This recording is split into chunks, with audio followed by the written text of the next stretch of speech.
माँ सरस्वती को नमन करती हूँ और साथ ही आप सभी का हार्दिक स्वागत और अभिनंदन करती हूँ।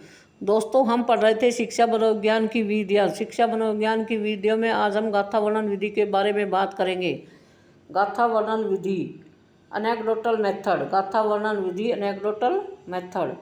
गाथा वर्णन विधि पूर्व अनुभव या व्यवहार का लेखा तैयार करना गाथा विधि कहलाती है।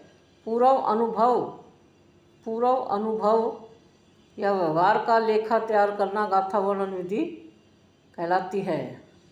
इस विधि में व्यक्ति अपने अनुभव का वर्णन करता है। इस विधि में क्या करता है? व्यक्ति अपने अनुभव का वर्णन करता है और परीक्षण करता, इन अनुभवों के आधार पर एक लेखा तैयार करता है और फिर निष्कर्ष निकालता है। फिर क्या करता है? निष्कर्ष निकालता है। गाथा वर्णन विधि पूर्व अनुभव या व्यवहार का लेखा तैयार करना गाथा विधि कहलाती है।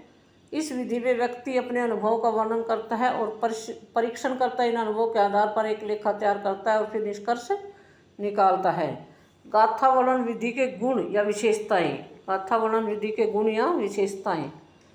नंबर 1, इस विधि में किसी भी व्यक्ति का अध्ययन किया जाता है। इस विधि से किसी भी व्यक्ति का अध्ययन किया जाता है। यह विधि सरल है, अतः प्रयोग करने में आसानी रहती है। इस विधि में मनोवैज्ञानिक को अधिक परिश्रम नहीं करना पड़ता। गाथा वर्णन विधि के गुण या विशेषताएं।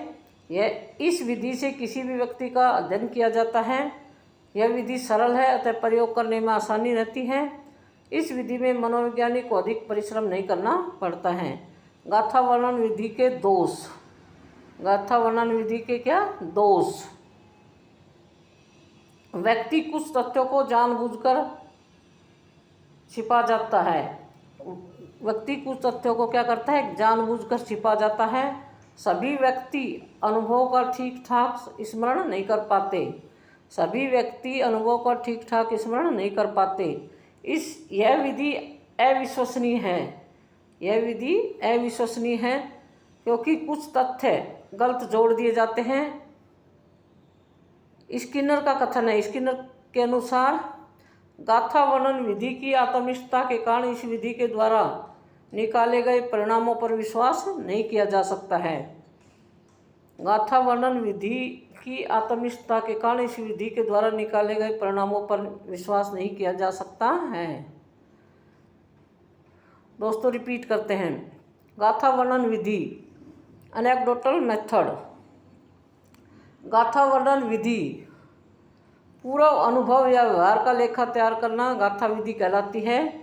इस विधि में व्यक्ति अपने अनुभव का वर्णन करता है और परीक्षण करता है, इन अनुभव के आधार पर एक लेखा तैयार करता है और फिर निष्कर्ष निकालता है। गाथा विधि के गुण या विशेषताएं। गाथा विधि के गुण या विशेषताएं निम्नलिखित है। इस विधि से किसी भी व्यक्ति का अध्ययन किया जाता है। यह विधि सरल है, अतः प्रयोग करने में आसानी रहती है। इस विधि में मनोवैज्ञानिक को अधिक परिश्रम नहीं करना पड़ता है। गाथा विधि के दोष।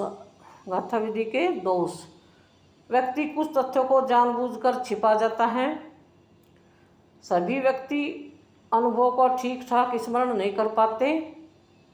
यह विधि अविश्वसनीय है क्योंकि कुछ तथ्य गलत जोड़ दिए जाते हैं। स्किनर का कथन है। स्किनर के अनुसार गाथा वर्णन विधि की आत्मनिष्ठता के कारण इस विधि के द्वारा निकाले गए परिणामों पर विश्वास नहीं किया जा सकता है। दोस्तों, हमारे चैनल को लाइक, शेयर और सब्सक्राइब करें। जय हिंद, जय भारत।